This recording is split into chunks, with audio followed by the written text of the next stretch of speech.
Vamos dar início à aula 16 do curso de Introdução à Ciência do Direito. O tema dessa aula é a relação entre direito e moral. Portanto, eu vou aqui tratar do segundo capítulo da teoria pura do direito de Hans Kelsen. Bem, a primeira coisa que eu gostaria de abordar é a noção, como Kelsen compreende o que é a moral e o que é a ética. Bem, antes de mais nada, para Kelsen, normas morais nada mais são do que normas sociais, né? São um tipo de norma social, assim como as normas jurídicas também são normas sociais. A gente já viu isso, inclusive, numa passagem que trata disso no primeiro capítulo da teoria pura do direito.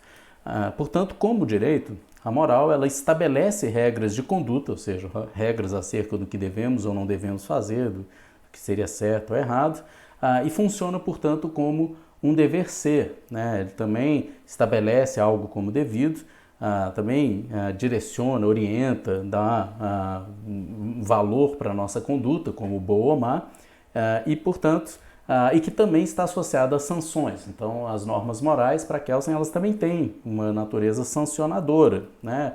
Ou seja, também há uma possibilidade de se fazer o mal àquele que viola essa ordem, né?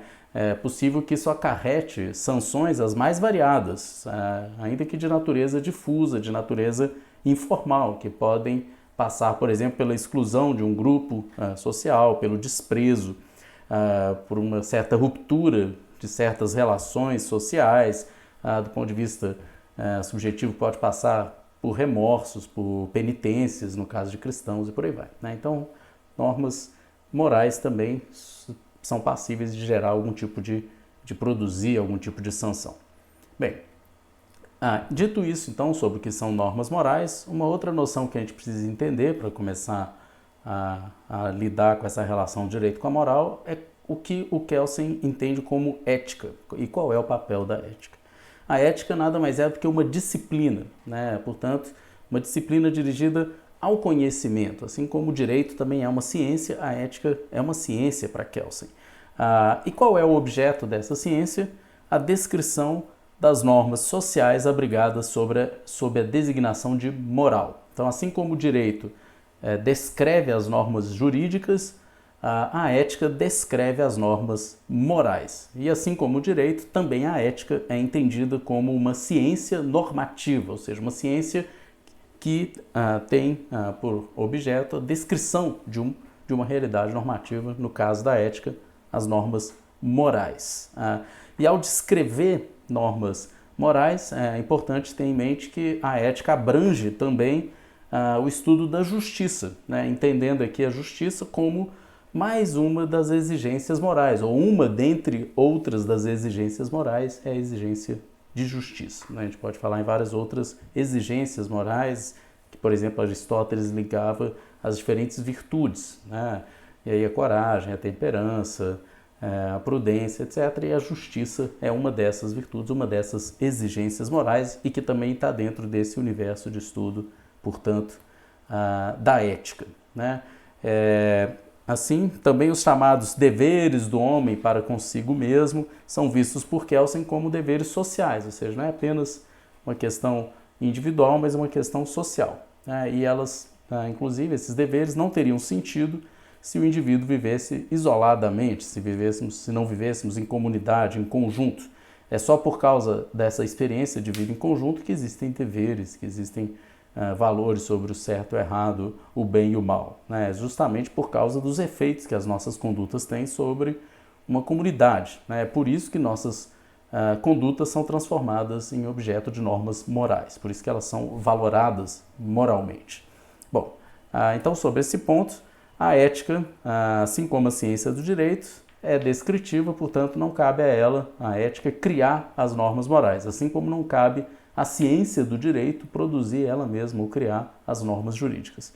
Sobre esse ponto, aliás, vale a leitura de um trecho aqui da página 67 da Teoria Pura do Direito, na qual Kelsen explica que assim como o direito é confundido com a ciência jurídica, a moral é muito frequentemente confundida com a ética, e afirma-se desta o que só quanto aquela está certo, que regula a conduta humana, que estatui deveres e direitos, isto é, que estabelece autoritariamente normas, quando ela apenas pode conhecer e descrever a norma moral posta por uma autoridade moral ou consuetudinariamente produzida, ou seja, produzida pelos costumes. Bem, um outro ponto para a gente avançar diz respeito à relação de Kelsen com Kant, que aliás a gente já viu aqui sobre um outro aspecto, tratando de um outro assunto, essa influência que Kant tem sobre Kelsen, especialmente na concepção da norma fundamental, mas aqui aparece uma diferença, né? Ou seja, o Kelsen claramente se afasta de Kant em alguns aspectos ao pensar a moral e ele faz algumas críticas à posição kantiana, né? Quais são essas críticas? Basicamente, para Kelsen, a moral ela é tanto externa quanto interna. E ele vai, o Kelsen, portanto, criticar aquilo que em Kant é muito claro, que é a ideia de que haveria uma distinção entre o domínio da moralidade da ação e o domínio da legalidade da ação, né? Em Kant, eu não vou aprofundar muito nisso agora, mas só dar uma ideia geral, mas em Kant, a moral está ligada basicamente às intenções, às motivações da ação, né? Ou seja, para que a gente possa avaliar a moralidade de uma ação, não adianta olhar para a externalidade, para aquilo que externamente se faz, para a conduta. É preciso analisar as motivações, ou seja, o porquê, o que motivou, o que levou, ou quais as intenções que motivaram e levaram àquela conduta. A moralidade ela reside nessas boas intenções ou basicamente numa ação movida pelo simples sentimento de cumprimento de dever, né? Então, para Kant, a moralidade está associada a uma forma específica na qual a máxima da nossa vontade assume, que é a forma do imperativo categórico, né? Então, diferentemente de outras maneiras, né, de condução da ação que tem uma natureza hipotética, ou seja, você faz tendo em vista esse ganho, essa vantagem, ou não sofrer isso ou não sofrer aquilo. No caso da moral, a nossa conduta deveria ser guiada simplesmente pelo imperativo categórico, pelo mero dever, pelo mero cumprimento do dever, ainda que não ganhe nada com isso, ainda que não haja nenhuma consequência positiva para mim, enfim, independentemente disso, né? Então, e é só a ação, então, completamente movida pelo imperativo categórico que poderia ser propriamente moral, no sentido puro, estrito para Kant. A moralidade, portanto, diz respeito a moralidade da ação, diz respeito às motivações e às intenções da ação. Bom, já a legalidade não, a legalidade diz respeito a um caráter externo da conduta, ou seja, para que a gente haja legalmente, basta que a gente haja conforme a lei. Eu não preciso agir por dever, mas basta agir conforme o dever. Ou seja, para o direito, pouco importa o que te leva, por exemplo, a pagar o imposto de renda. Desde que você pague, desde que a sua conduta seja declarar e pagar corretamente aquilo que é o imposto devido, pouco importa para o direito que você tenha feito isso com medo de ser preso, que você ache isso um absurdo, ache um roubo, etc. Desde que você cumpra o dever, você agiu legalmente, né? E para o direito, pouco importa a motivação da ação. Já na moral, não, né? A moral, por exemplo, de um ponto de vista moral, ainda que você faça o que é certo, se você fez o que é certo visando, por exemplo, ganhar voto para eleição, você não agiu moralmente.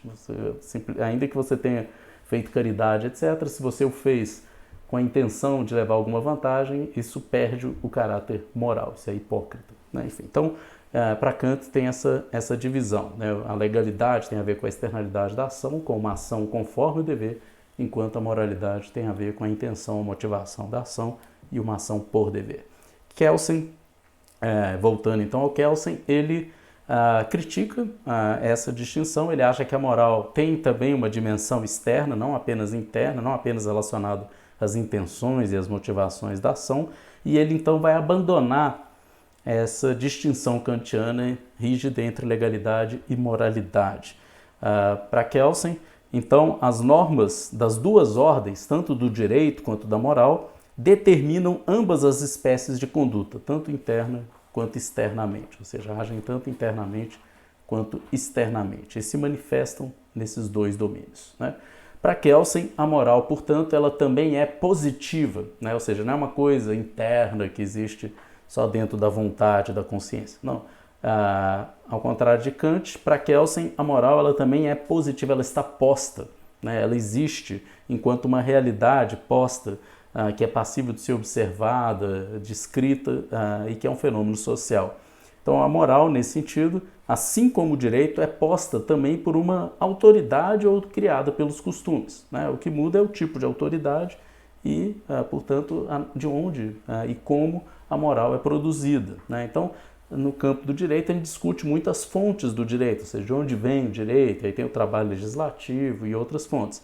No campo da moral, o Kelsen vai colocar a mesma pergunta: quais são as fontes da moral? De onde vem a moral? E para eles são basicamente duas as fontes da moral. A primeira seriam as convicções dos membros de uma sociedade, né? Aquilo que a gente pode chamar de costumes arraigados, as tradições, né? As crenças, as práticas, o modo de agir de um povo, né? Enfim, então, os costumes seriam a primeira fonte da moral. E a segunda seriam os mandamentos de uma autoridade. Então, numa cultura, a gente tem também autoridades morais, em geral, líderes religiosos, ou que encarnam algum tipo de, a gente associa algum tipo de conhecimento, né? Por exemplo, um especialista em ética, enfim. Então essas autoridades, elas também têm um papel importante como fonte da moral.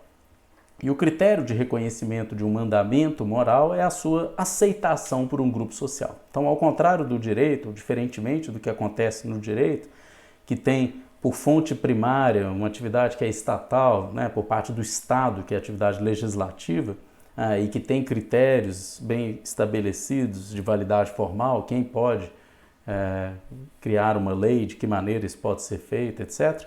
No caso da moral, né, a gente não tem esse grau de objetividade, a gente não tem uma estrutura organizada, bem definida de quem vai produzir a moral e como, né?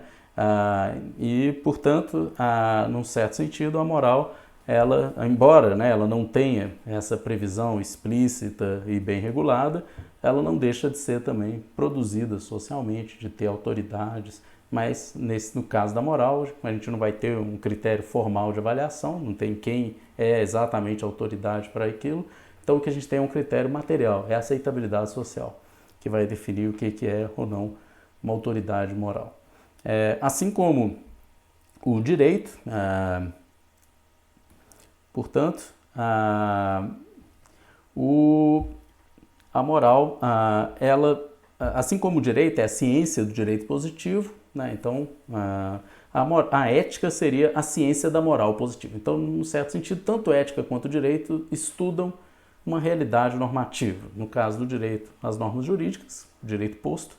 No caso da ética, uma moral positiva, posta, né, pelos costumes e pelas autoridades morais, né? Então, qual que é a diferença entre, nesse sentido, são duas ciências normativas, qual que é a diferença? A diferença importante é que, no caso da moral, a produção das normas morais, ela é descentralizada, ou seja, como eu disse, não existem autoridades centralizadas, não é uma produção estatal, nada disso, né? E, portanto, o funcionamento da moral é algo próximo àquilo que o Kelsen vai chamar de direito primitivo, que é quando nas sociedades primitivas não havia ainda uma autoridade jurídica independente, claramente estabelecida, definida, com poderes determinados, mas havia uma mistura entre uma descentralização de produção de direito que faz lembrar muito, faz parecer muito aquilo que é uma ordem moral, né? Então, a moral tem essa dimensão descentralizada que é próxima do direito primitivo.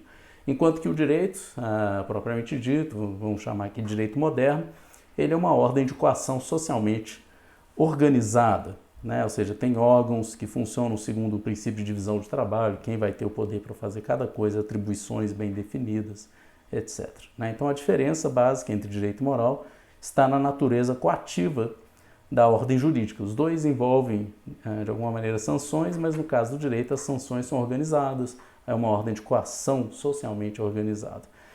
E que é intrínseco, é inerente, é essencial ao direito essa associação com a sanção, diferentemente da moral. Bem, então vou ler uma passagem da página 71 da Teoria Pura do Direito, que o Kelsen trata disso. Diz ele: uma distinção entre o direito e a moral não pode encontrar-se naquilo que as duas ordens sociais prescrevem ou proíbem, mas no como elas prescrevem ou proíbem uma determinada conduta humana. o direito só pode ser distinguido essencialmente da moral quando se concebe como uma ordem de coação, isto é, como uma ordem normativa que procura obter uma determinada conduta humana, ligando à conduta oposta um ato de coerção socialmente organizado, enquanto a moral é uma ordem social que não estatue quaisquer sanções desse tipo, visto que as suas sanções apenas consistem na aprovação da conduta conforme as normas e na desaprovação da conduta contrária às normas, nela não entrando sequer em linha de conta, portanto, o emprego da força física. Então, ela não tem a sanção como elemento vinculado, como no caso do direito. E, para além disso, a organização das consequências que seriam cabíveis no campo da moral, ela é completamente descentralizada, diferentemente do direito.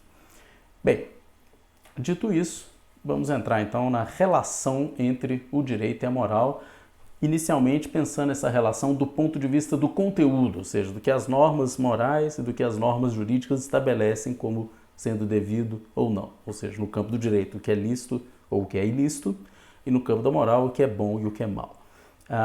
Bem, para Kelsen, a primeira coisa importante é que ele vai criticar a fundamentação do direito na moral, a gente já viu isso, e, portanto, a necessidade de uma norma ser justa para que ela possa ser considerada juridicamente válida. Para Kelsen, não é disso que se trata, e a máxima dele é aquela que serve para todo o positivismo jurídico, de que todo e qualquer conteúdo pode ser direito, ou seja, não é preciso que seja bom ou justo para que possa valer como direito. Qualquer norma que tenha qualquer conteúdo, por mais injusto, por mais cruel, por mais absurdo que você julgue aquela norma, ela pode ser considerada direito ou ser reconhecida ou válida como direito. Portanto, na base dessa posição kelseniana, por quê que não há nenhum critério moral de validade para o direito? Na base dessa concepção está uma tese, a tese da relatividade do valor moral. E, portanto, a rejeição de que existe um valor moral absoluto, o que, na visão de Kelsen, pressuporia, e o que não pode ser pressuposto pela ciência, claro que cada um pode acreditar, mas a gente não pode afirmar cientificamente, pressupor cientificamente, nas palavras de Kelsen, uma crença religiosa na autoridade absoluta e transcendente de uma divindade. Para que a gente pudesse ter uma moral, um valor moral absoluto servindo como princípio de atribuição de validade ao direito, a gente teria que pressupor algo de ordem aí religiosa, o que cientificamente não seria possível aos olhos de Kelsen. Isso ele afirma na página 72 da Teoria Pura do Direito, eu cito: quando se entende a questão das relações entre o direito e a moral como uma questão acerca do conteúdo do direito e não como uma questão acerca da sua forma, quando se afirma que o direito, por sua própria essência, tem um conteúdo moral ou constitui um valor moral, com isso, afirma-se que o direito vale no domínio da moral, que o direito é uma parte constitutiva da ordem moral, que o direito é moral e, portanto, é por essência justo. Na medida em que tal tese vise uma justificação do direito, e é esse o seu sentido próprio, tem de pressupor que apenas uma moral, que é a única válida, ou seja, uma moral absoluta, fornece um valor moral absoluto e que só as normas que correspondam a essa moral absoluta e, portanto, constituam o valor moral absoluto podem ser consideradas direito. Quer dizer, parte-se de uma definição do direito que o determina como parte da moral, que identifica direito e justiça. Então, fim da citação. Aqui Kelsen deixa claro que quando a gente fala que o direito tem que ter um fundamento na moral, o que está se pressupondo é que existe uma moral, que é a moral absoluta, e que o direito, para ser direito, tem que se identificar com esses valores que são os valores dessa moral absoluta.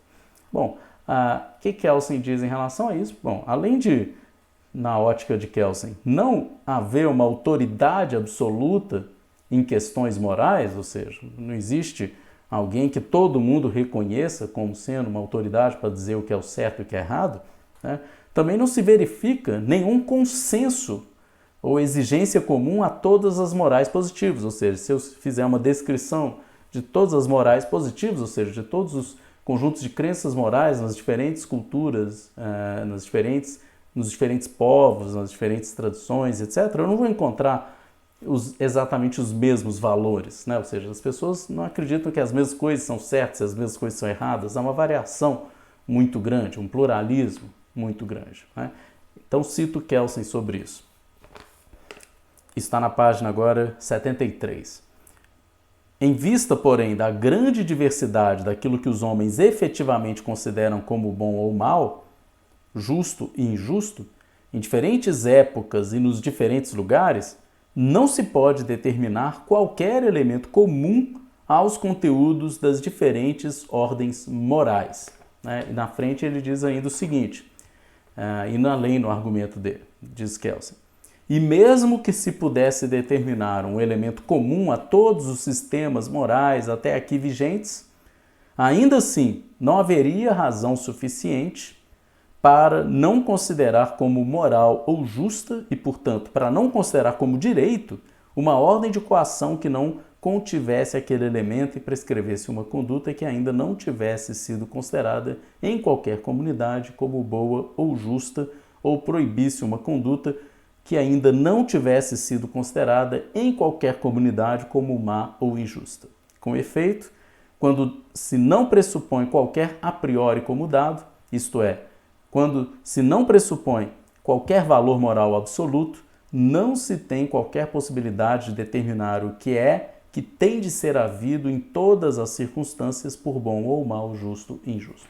Então o Kelsen está dizendo ainda mais, né? Não só a gente não verifica nas diversas morais positivas um conjunto de valores comuns, como ainda que isso existisse, ainda que a gente descrevendo todas as culturas humanas de todos os tempos, a gente encontrasse alguns valores que foram defendidos por todas como bom, como certo, como o que é justo, ainda assim, se uma determinada ordem jurídica estabelecesse o contrário daquilo, a gente não poderia retirar a validade dessa norma pelo simples fato de, em toda a história e em todas as culturas humanas, isso ter sempre sido visto como algo errado, né? Ainda que isso existisse, que primeiro ele está dizendo que não existe esse acordo, esse consenso em todas as culturas de todos os tempos, mas ainda que isso existisse, isso não poderia funcionar como um elemento para impedir que essa norma pudesse vir a valer como direito num determinado lugar, em uma determinada época, né? Em suma, o Kelsen ele nega a existência de uma moral absoluta ou de um conteúdo moral a todas as ordens morais, né? Não existe isso, né? E o valor moral, como jurídico, portanto, ele é relativo a uma ordem social que estabelece determinado comportamento como devido, como aquilo que deve ser, né? Então aqui eu vou interromper a primeira parte dessa aula e daqui a pouco dou início à segunda parte para terminar a apresentação do capítulo 2.